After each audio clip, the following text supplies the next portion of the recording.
Hi, my name is Bjorn. I work on the JavaScript API as the lead PE. And my name is Lloyd Heberly. I work with Bjorn. I'm a product engineer on the team. And today we're going to talk about what's new with JavaScript API. We'll be focusing on what's new in the last 2.5 releases. And some of this you've already seen in the plenary if you were there. And we'll talk maybe a little bit differently about it. But in general, in ArcGIS, the JavaScript API we release 4 times a year, and we usually release a week after ArcGIS Online.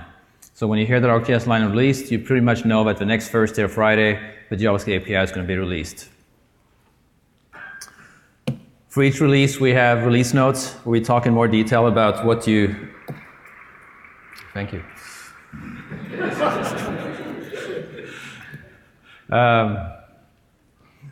What's new in the API for that release? You can scroll through the whole list, or you can use little shortcut keys to go to the bottom. The nice thing at the bottom is we keep track of what month we released them, and you can go look at the previous releases and find what was new in those releases as well. One of the things we have in the release notes that you might not have seen before, we're trying to be a little bit more straightforward with our breaking changes. So you might have run into that if you ever upgraded from one version to another. And take a close look at the release notes. That's usually where we try to specify all the things that we know broke between one release and another. Usually it's pretty small things, some renames, and some other things that might be important in just your application. And in the top right-hand corner of that page, there's a drop-down where you can toggle between the release versions. All right.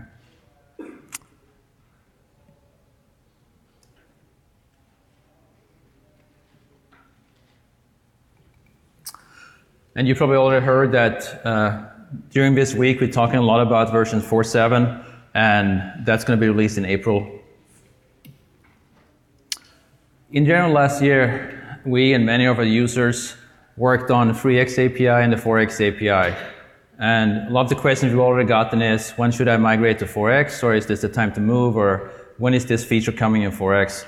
So I think it's a situation where most of us are in right now. We have existing application in 3x, and we're moving towards 4x, and not sure if we should do it already, or we already started and we're moving on already. We see, for example, at the support call coming into tech support, that most calls are still on 3x, but we see the 4x calls are growing, and we hope that's not just because it's a bad API, but presumably it's the same amount for those things. We also look at the statistic for our documentation. We can see that people look less on our 3x pages and still more at the 4x. And 4x is about to pass it, looking at the documentation. But when we look at what people actually use, for example, the CDN traffic that we get for the APIs, they still have about 16 to 17 times more usage of the 3x. So even if we're working on migrating our applications, we know that most people are still using 3x applications. But we still want to talk about 4x. So a big part of the 4x is that we're migrating a lot of code and functionality from the 3x to 4x. We're not going to talk so much about that today because most of that's very similar in 3x, so it's just the fact that it's available in 4x. Some of the things in 4x is that we're changing things, we're designing things with mobile in mind, so most of the widgets are much more mobile friendly, pop-ups and other things like that.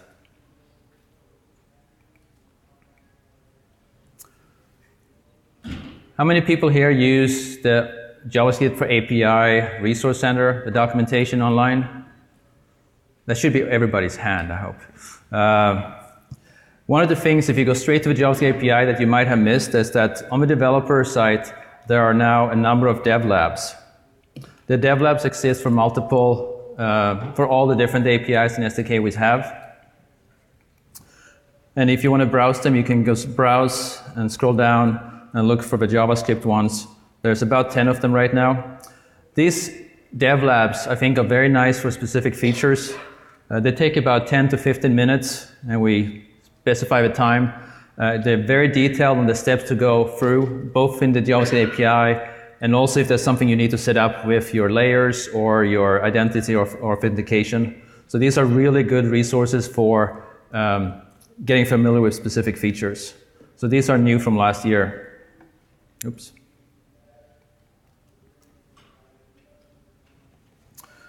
Another thing on the developer's side that's new is the example apps. So there's a number of apps where it's basically a full application that comes with a number of features, and it's something that somebody might take out of the box and start using. There exists for the different runtimes, and as of last week we also have a Maps app for JavaScript. On the developer side, there's a description of what it involves, what it takes, and what it can do with it. And all the source code is available on GitHub. And you can download it, clone it, and basically start using it.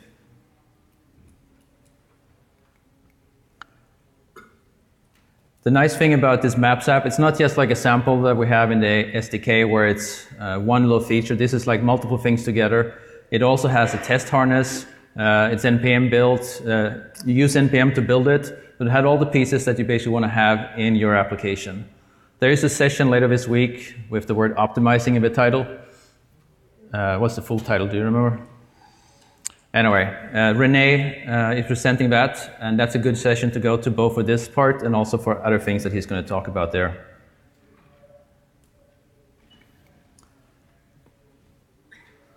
So those were some of the bigger topics, some introduction things. For the what's new today, what we want to talk about, basically dividing into a few different sections, and we're going to start right ahead with some mapping and patterns. 4.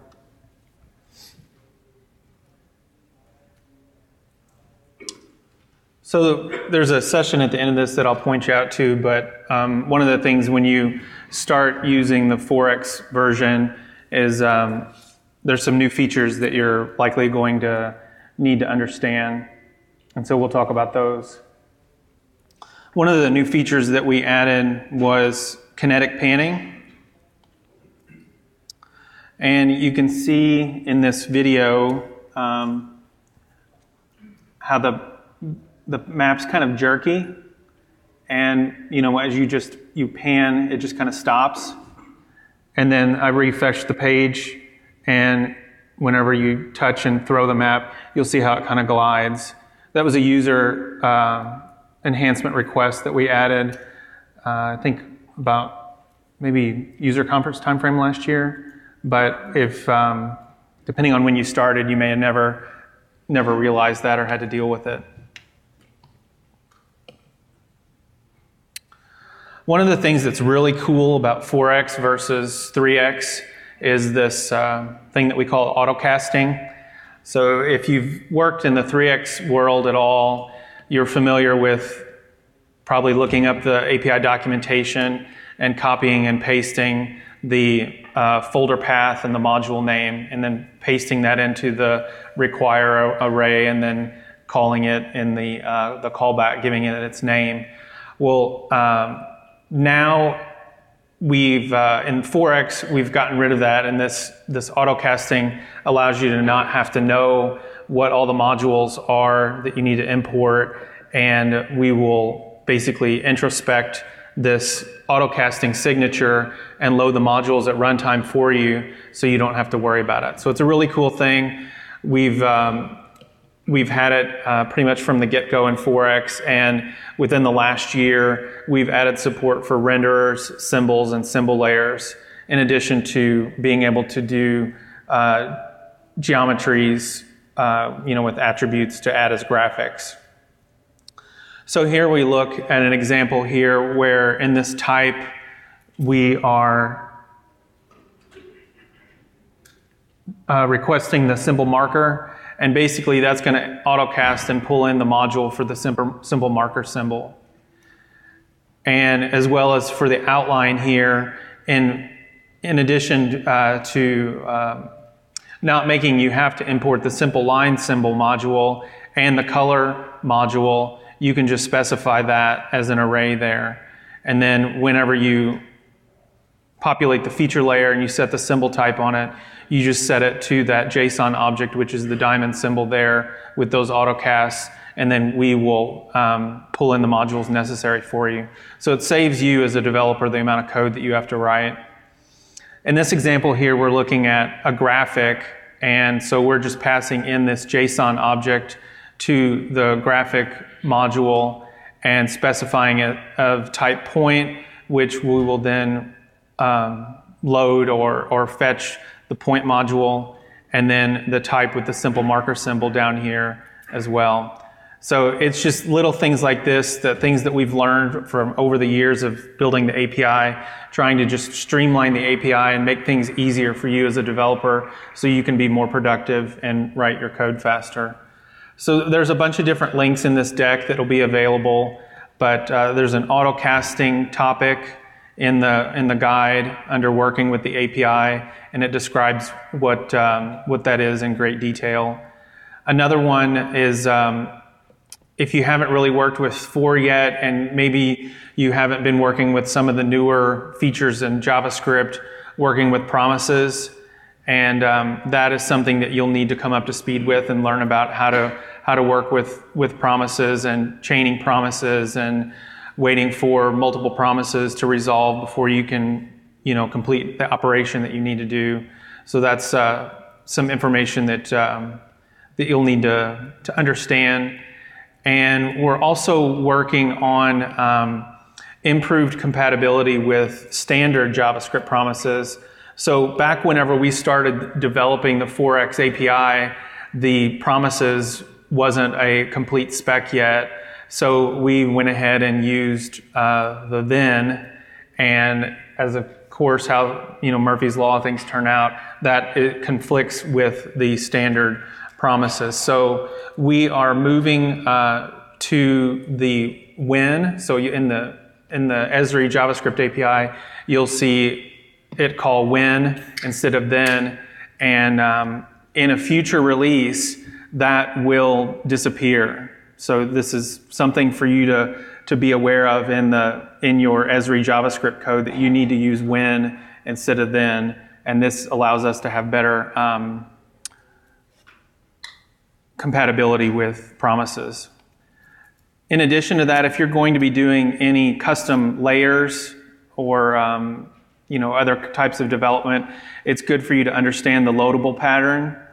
And I won't go into great detail about that, but if you're going to be extending the API and writing custom layers or views, you'll need to understand that, or even widgets. And then also the accessor. This is the part that allows us to be able to do the get, set, and watch on the different things in the API. So those are some of the things that programming patterns that you need to come up to speed with if you haven't done so already. And Tuesday and Friday, there are sessions for the programming patterns and API fundamentals that would be a good resource for you to attend while you're here if you're new to any of these features. So Bjorn's going to talk to us about 3D now. All right. How many people use 3D? I give that 10% maybe. There are some new things in 3D. So basically in 4x, we have 3D support, scene view. But I want to particularly look at some new features in the API that's also available in the scene viewer. So what you see here is actually the scene viewer. And in this case, I'm in Rotterdam. This is the Erasmus Bridge.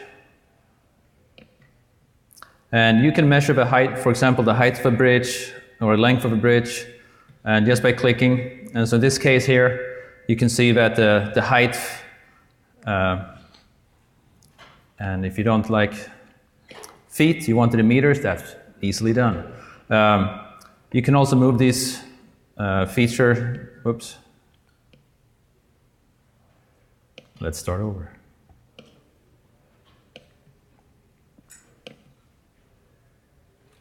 Click. So you can move them a little bit around and see to make sure you measure exactly what you're trying to measure. This is the direct line measurement, and this was released in the API in December. And next month, we're releasing something that's called the area measurement, and that's used to measure area in 3D. So for example, you might have a building's face that you want to measure, and it will show you the area that you've been measuring and also the perimeter of the area. And it's not just vertical spaces, you can also measure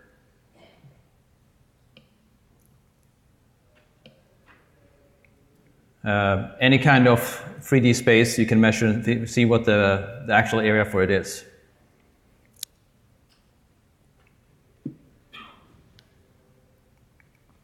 Oops. Before we talk about layers, I want to show another part of 3D. And in 3D, one of the layer types we use a lot is the scene layer. In this case, what you see on the picture is basically how it looks in 4.6. And one of the things we're adding is a better support for edge rendering. So this is the corners of the buildings, the corners of your shapes. So by turning on the edges, you can see the behavior you're going to have in 4.7 in April. And this was also demoed this morning. You can zoom in and see that these solid edges are solid lines. It's much easier to see the outlines of the buildings and the perspective. And if you look on the left side of the code, these are the solid type. There's also a second type called sketchy. And when we run with the sketchy, you'll get a behavior that's much more like if you hand-drawn the lines. And if you look carefully, you can see that they're not as straight. And basically like if you were doing it with pencil. And if you're doing any kind of urban planning or you want to show something as being temporary and something you're planning to do, this is a very nice feature to do that. All right. So let's talk about some of the layer improvements that we've brought. So with the feature layer performance updates, you saw Jan demo this in the plenary this morning. This is really the rework or the rewriting of our feature layer to take advantage of the WebGL in order to take advantage of the GPU and the drawing performance updates. And as we move forward in the API, essentially all of the rendering that we do will be taking advantage of this current technology that's available in the browsers using WebGL. One of the other new types of layers that is available is the map notes layer. So in the API reference here, one of the things you might not notice here is you can pass in a search term, like if you need to send a link to somebody in the doc, and for the map notes. So here in the very first part of the description of this layer, there's a link to the doc that will talk to you about how you actually create a map notes layer in the web map, in the map viewer in ArcGIS Online, and then links to the web map specification. And one thing to note is that in 4 now, it's actually really more of its own type of layer, whereas in 3x, it was really just a feature collection of the feature layer in 4x. So that's some of the development changes that we've made. So I have a web map that I created that's simple. It's just some soccer fields and doesn't have any attributes really on it except that. And what we do here is just take this web map ID and just pass this into a simple sample here. And one of the other features that's nice in the 4x is the portal functionality, where we just specify the JSON object here with the portal item and the ID and pass in this web map, and it loads the web map into the map and into the view and has our map notes layer in there. So it's typical like types of markup that some people like to do, just put graphics on the map, and it's really simple to do. That took maybe 5 minutes to put that together. One of the features that we added to the stream layer and the stream layer view is the ability to filter based upon a geometry. So maybe you're using the GeoEvent processor to stream locations of vehicles or something of that nature, some type of assets, and you want to only maybe draw in a drive time or something like that, the features that are intersecting that, and render those. So that's something that we didn't have before that we've added recently. We have added WMTS layer, WMS layer, and KML layer data types. And if you just search the samples, you'll see those pop up here in the first parts here with the WMTS and KML. And so those are new enhancements that bring us closer to having feature parity with 3x. And we now have exposed and have the doc available for the custom layer types. So this is the base tile layer. So if you're going to write a custom tile layer service, maybe it's Stamen or one of those other libraries out there that have tiled maps, base dynamic layer and base elevation layer. So there's a bunch of samples in the SDK now where you can see these different, like custom dynamic layer, custom tile layer, this elevation layer, this custom lurk layer, custom blend layer. And there was a session last year at Dev Summit, and they'll be repeating it again this year, that they go into deep detail about how you subclass those layers and set up the properties and call the context and render those features so that you can create your own custom layer types. So this is that session this year that I would recommend that you attend if you are interested in learning how to create your own layer views or custom layers. And that'll be a good one for you to attend. That brings us to changes or updates that we've made in Arcade.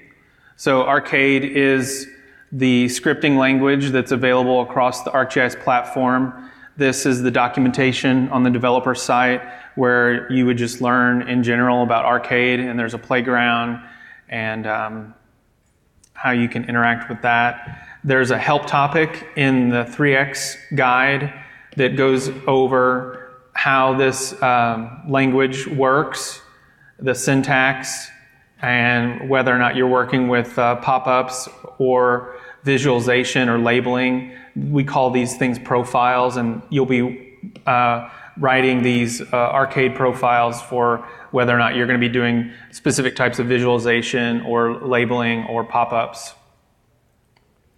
That same doc is in the 4x guide topic as well. And so depending on which one you're working with and what you're trying to do, pop-ups, labeling, or visualization, you need to make sure that you are familiar with those profiles and scripts.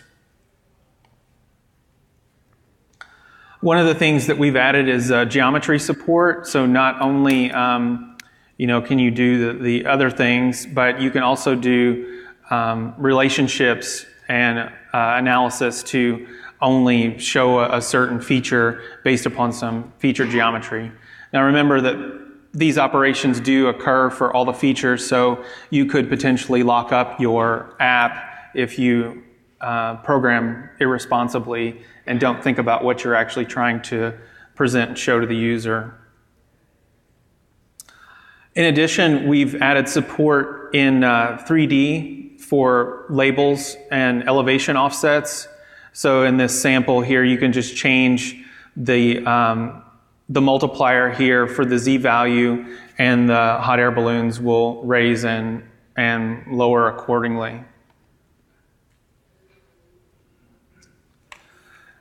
And I mentioned in the documentation the profile for working with the pop-ups. And that's the code snippet basically here that we're looking at. We give it a name here, this participation rate. And then we have the title that'll show up in the pop-up. And then these fields are used to participate in that expression to calculate the value that's shown in the content. So that's what we're looking at here. So I would recommend that you attend the Arcade session if you have needs where you need to show things in your app, either visualization, labeling, or pop-ups with data that you don't want to cook into your data platform into your services or data. And that's really the power of Arcade, is being able to perform and do those dynamic expressions at runtime in the application, rather than having to calculate those fields and such in your data sets. So Bjorn's going to talk to us about widgets now. Widgets are cool. we have quite a few sessions about widgets, so this is like the 5-minute version of it. In December, we released the directions, an update to the directions widget. We already talked about the direct line measurements and measuring areas in 3D. We've also released, will be releasing a sketch widget, and we have a demo theater on that on Thursday. And this is basically being able to draw things and then being able to edit those features in the browser. It's not about saving it, but just keeping it on the client side and being able to edit them nicely with both touch and mouse as well.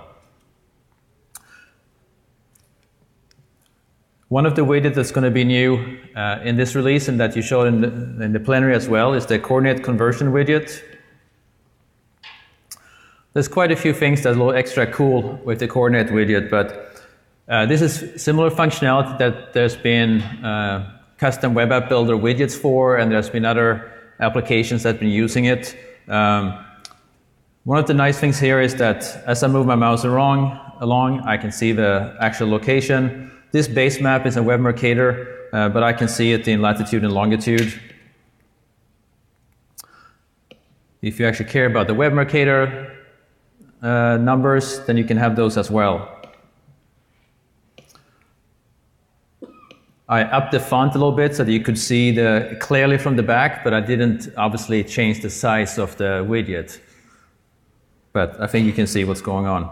You can show more than one at the same time. But one of the nice things is that you can also add go to your settings, and if you don't like how a certain format is, let's say you want the X and the Y to say lat and long, there's a little preview, and you go back, and then you have that visible. I'm going to turn off the other one. Oops. Come on. So you can turn off one and more, and here we go. The other thing is that you can capture a mode, so basically clicking on the map, you can get these. Now, being able to do this on a web Mercator map and geographic, that was something that the API was technically possible to do in 3x, because we have the web Mercator utils where we handle these two projections. But we weren't able to take a base map of any other projection and be able to project those coordinates. And what the coordinate conversion widget does is supports all of that.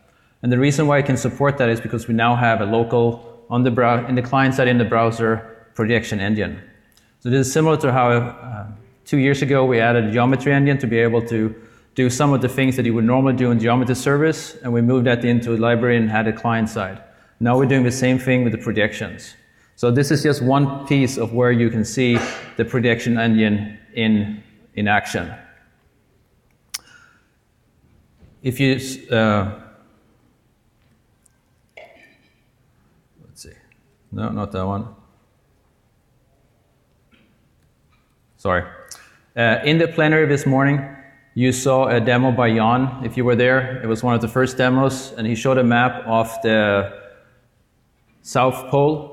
And it was a very dark map, and then he added a CSV, and it had lots of things on it, and it looked really good, and it performed really well.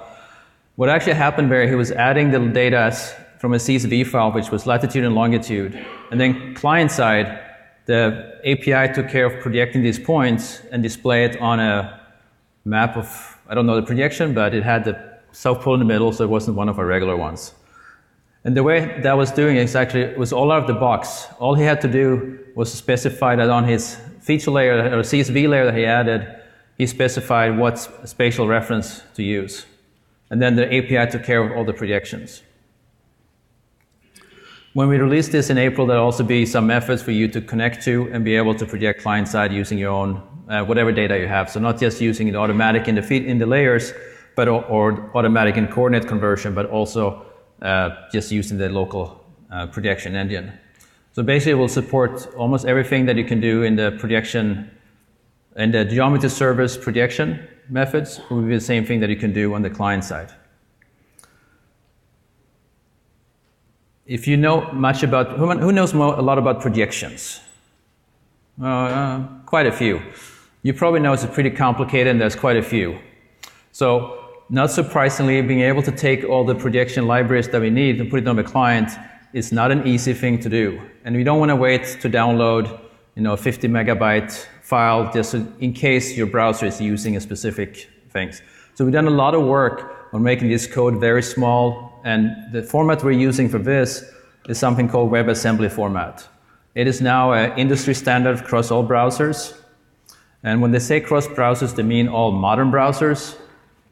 And so if we go, for example, to look at, if you're familiar with the caniuseit.com, it's a very useful site to find out if a certain feature is available in a certain browser. And you might notice that in the left column, there's a red box, and that means that it's not supported in Internet Explorer 11. So this means that the local projection engine will not be able to work in IE 11 either. Now, most of the tools we've written, like the create coordinate widget, the coordinate conversion widget, it will still work in IE 11, but instead of seeing, in certain cases, it'll have to use the geometry service to project things. So some of the things, if you're moving the mouse along, won't be able to do. You have to click on the map to get each one, and then you get a request, and things are just slower with the projection.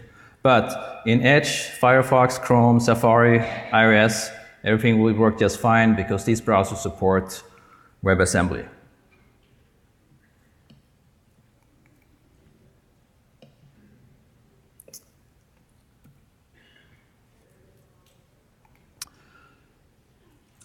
When we started the 4X development,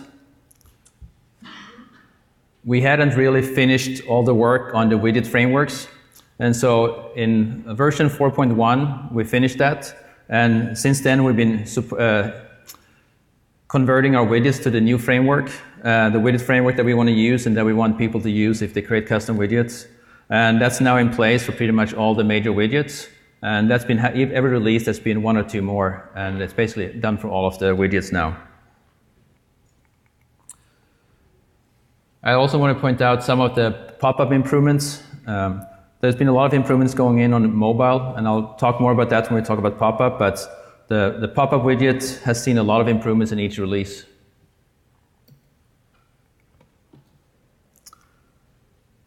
All right. Were you going to show the phone viewport of the pop-up? No, I'm showing that one at the pop-up section. Oh, yeah, that's right. We moved one demo around. But So let's talk about some of the changes, enhancements that we've made with visualizations. You all saw the point clustering demo at the plenary this morning.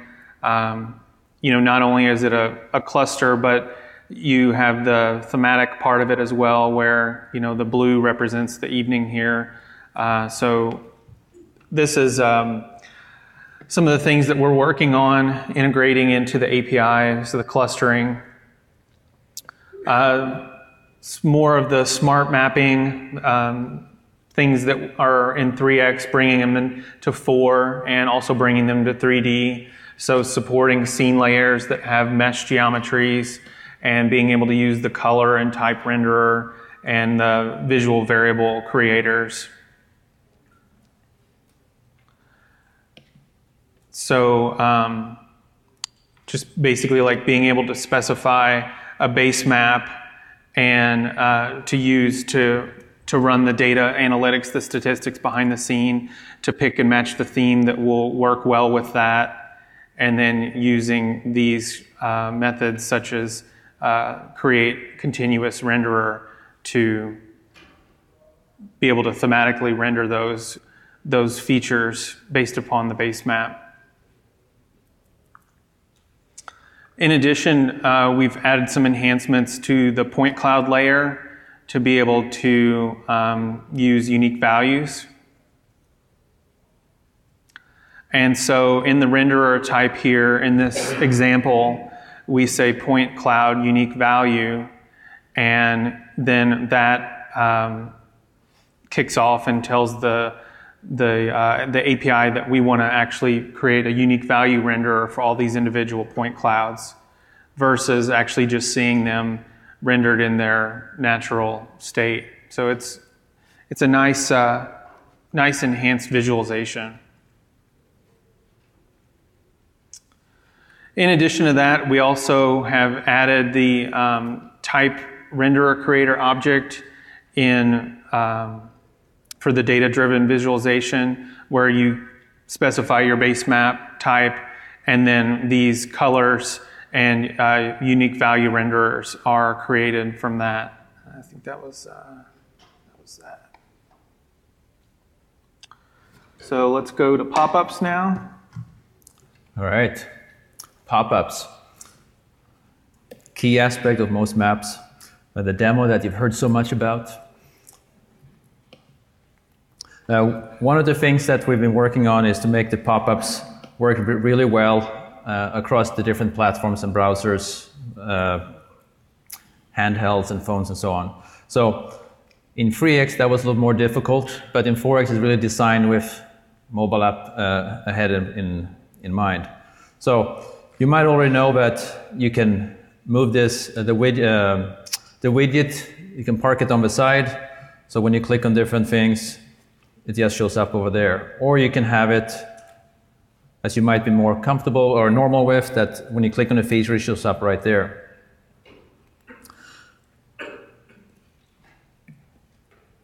Oops. I wanted F12, not F11. There we go. So one of the things, if you notice here, when I moved into an iPhone 7 mode, right away the pop-up moved to the bottom. So there's nothing you have to do as a developer. This is just a sample out of the API, and it just happens.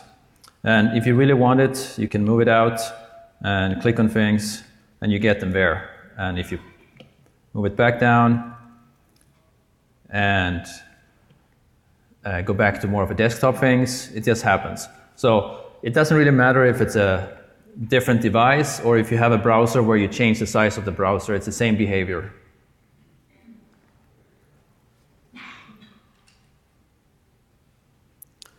Now, one other thing I want to show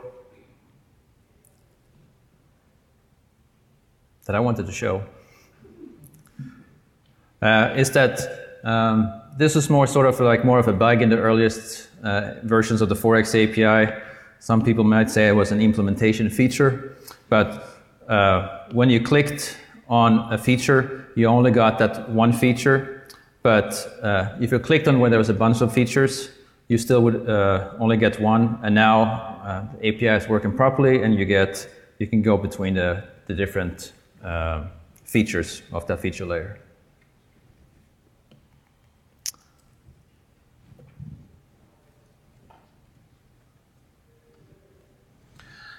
And finally, we'll wrap up with some information about the documentation. So this one's kind of near and dear to my heart. I spend more than 50% of my time actually working on the website, and my other time is spent working on other parts of the API. But we basically rewrote the SDK from scratch from 3 to 4. It's a completely different system, different tools. We've tried to think about the user first in mind and just make it a great experience. So it's always nice whenever somebody comes up and say, man, I really like using the doc. And that's what we aimed for, is making it easy for you to be able to find this information and not have to dig for it a real long time, and make sure that the articles are written well, and that you can be productive and find this information that you need to in order to get your job done. So some of the things that, how this all kind of came about was that I had someone send me a an email and asked me if I could add a keyboard shortcut to access the search functionality, to activate the search box immediately. And this kind of went into the, well, why don't we just make it easier for people to get around the site in general? Because some of you developers specifically are keyboard junkies and like to navigate and move things without moving the mouse. So that's kind of where a lot of this came from. And so in the dock, if you just hold down the Shift key and hit the question mark, you'll see this context menu come up with the keyboard shortcuts. And how did you do that? What's that? How did you make that happen? The Shift and question mark? There we go. Oh, okay. I thought you meant like, how did I? No. I'm like, we don't have enough time for that. So there's shortcuts for like the GH, go to home, GG, go to guide, GA, go to API reference, GS, go to sample code. So when you're in the tab, you can just hit those hotkeys and it will navigate you from tab to tab. And so you don't have to like take your hands off the keyboard, grab the mouse, move it to the tab, click the tab, wait for the page to load. So it's just little stuff. And also being able to scroll up and down the page. This is just a browser thing, but the spacebar, Shift spacebar. But like being able to go to the guide quickly. Maybe you want to go to the bottom, look at the bottom of the page. There's the back to the top over here. We don't have any searching in the guide topics yet, but maybe in the future, if they get big enough, we might add something like that. So on each page also, if you open up the help, it has more or less information on the site-wide shortcuts or for the various tab. So you can focus the search by hitting the / key, and then you can just start typing. And if you hit enter, it will select the first one, and then you can hit enter again, and it'll take you to that page. So it's just stuff that will quickly get you to that information that you're wanting to find immediately. And then as far as the constructors, properties, events, methods, if you hit C, it'll take you to the constructors, M for the methods, E for the events, and if the page has type definitions, it will show you that as well. And in the sample code, you can, the ES for any page that you're on it that actually is showing the sample overview description, if you hit E and S, it'll open the sandbox, or view the live sample, or open it in CodePen, which is the S for share in the online code editor. So if we just pick one, say like map view, you can hit enter and then tab, and it'll take you over to that one that you're interested in. Maybe we want to scroll down. If I hit ES, it'll open up the sandbox. And then in here, we have more keyboard shortcuts that will activate and focus the code panel. You can turn on Vim mode if you want, if you're a Vim junkie. There's all kinds of other stuff for increasing or decreasing the font, or you can hide and show the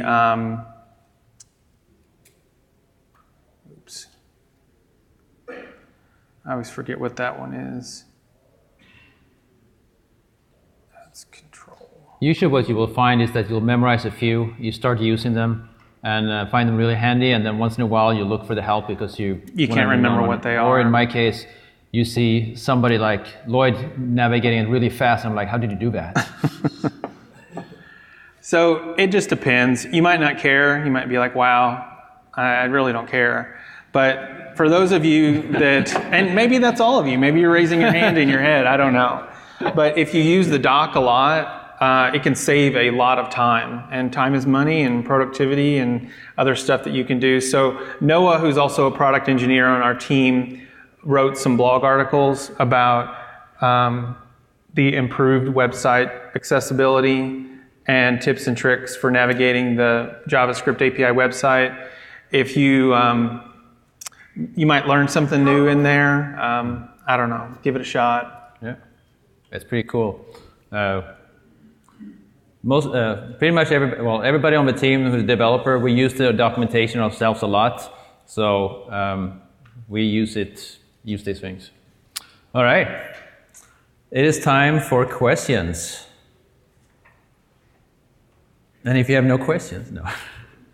Just to stay on the documentation theme, is the contents, are the contents supposed to evolve soon? I mean, I have the impression that often in the API reference, for example, compared to 3.x, there used to be a lot of code examples, like one line of code for one thing. If there are two options, there would be two examples, or at least a few examples. And I have the impression there are a lot less examples in 4.x. And is it something that will come eventually, or is it no, in 4.x now there are dev labs, there are other samples, and that's something that is just a different style? So the question is basically, he's noticed that in the 4x there's less code samples than 3x, and he's correct. Part of that's a little selfish. We noticed that if you put code samples into the snippets, sometimes you don't update those and then they don't work anymore. While the samples that we have, we actually run and we notice that they don't work when they don't work. But it is something we're trying to do, but we're probably going to do it, be more selective in the 4x API, where they make sense, but not just like for every property show how everything works. If you know one, then they're all the same. But it is something we've been discussing, how much snippets and how many samples do we want to have. In addition, a side topic to that is every page in the SDK has this link at the bottom that says feedback on this topic, and that email goes to all of the product engineers on the team. So if something's not working, or you want to see a new feature, or you'd like more code samples, or whatever it is, if you just want to get an email in front of us, that's the easiest way. And what does the link say? It says feedback on this topic. So this is not your general tech support that you want to email, or if you have a bug issues, but if you have any specific issue about the documentation, this is a great thing. We really want the feedback, and we get quite a lot, and we try to improve it. Sometimes it's a sample that's broken or a snippet that no longer works. So we appreciate the feedback on that. Blue shirt. Sorry, could you repeat? Do you plan to cancel AMD loading? The question is, do we plan to cancel AMD loading? I don't want to answer that question. I don't know enough. Probably better to go to the island and ask some of the people there, like us, and I can find somebody who knows more about those aspects. For the project engine on the client side, besides the coordinate conversion control, what are the controls used in the client side? So the question is, in addition to the coordinate conversion widget, in what other places are you taking advantage of the local projection engine? We're actually just getting really excited because we've noticed that we can use it in lots of places. We hadn't thought about it, but right now, none of them. That is as a process, so you'll probably see more things. Anytime we currently see that this widget or this thing only works in Web Mercator and Geographic, in a future release, that will not probably be limited in the same way. Because now we can do things. Anything from when the measurement widget comes and other aspects like that where we can use the projection engine. And potential editing scenarios as well. Lots of editing scenarios, yeah. Can we develop something like a control unit? Say again? Can we develop a custom control unit inside project? Yeah, the projection engine will be available for you as well. So not just internally, but it will be public doc. There's a lot of hands here, but I feel like somebody here should have it right too. Any plans for like animated renders? Any plans for animated renderers? Not in the near future. I guess that's a better answer.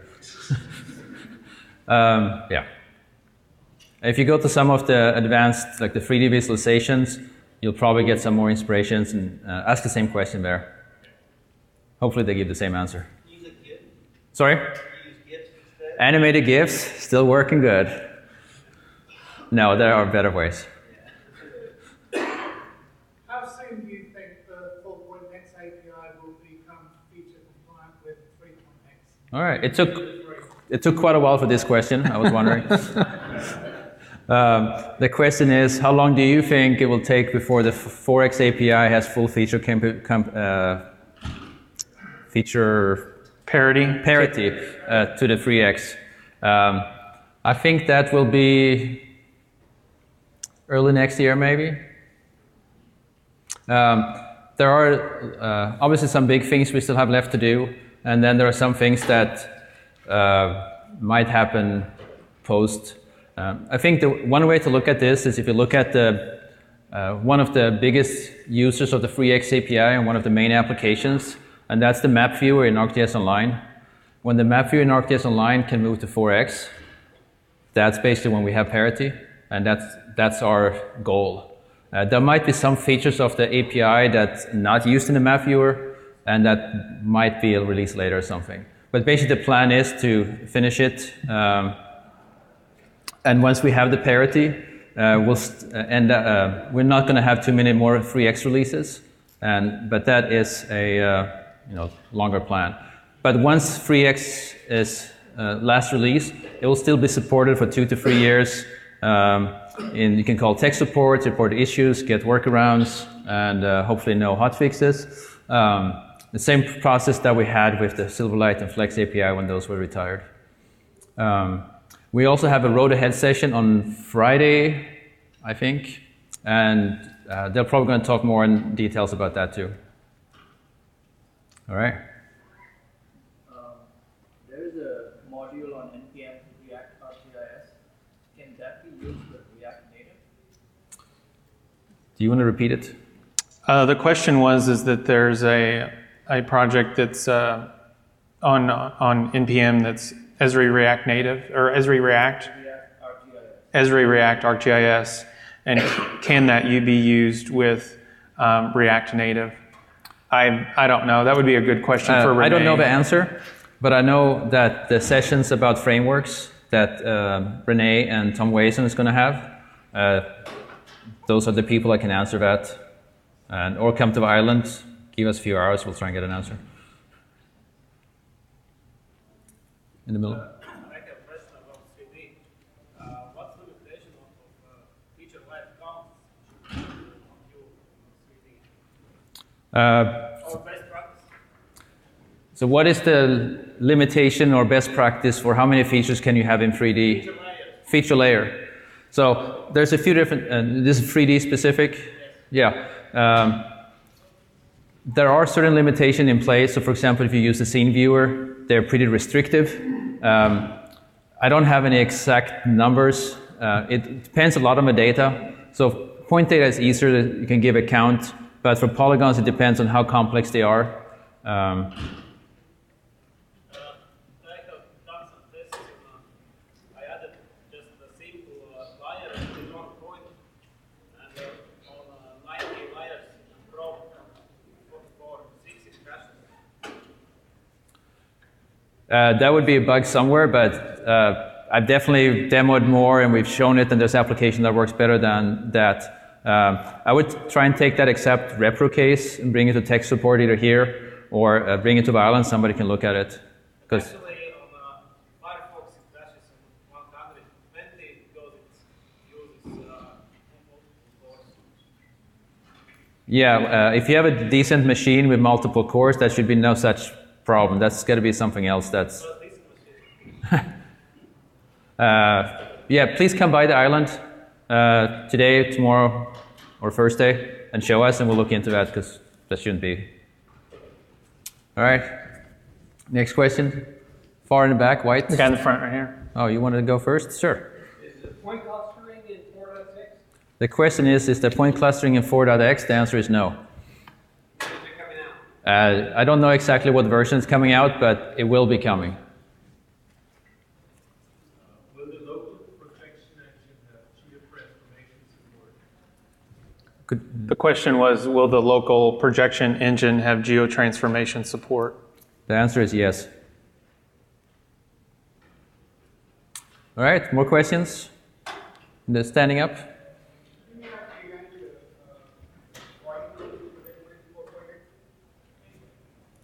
I didn't hear. Was the question, when will the drawing tools be available in 4.6? You can point it. Oh, the freehand polygon. The draw tools aren't they already, that's part of the draw tools we already released last things, but I think. They're doing with, like, when comparing the 3.x, this minimum that we have in 4.x. Yeah, so I thought they were in, but I know that in the demo that we're doing on Thursday, we're showing freehand drawing and click-to-click drawing, and also what we call hybrid drawing, where you can start in freehand and then you stop the freehand and you start clicking, so you can actually mix the two modes. So that would be in the 4.7 release where we release the sketch widget.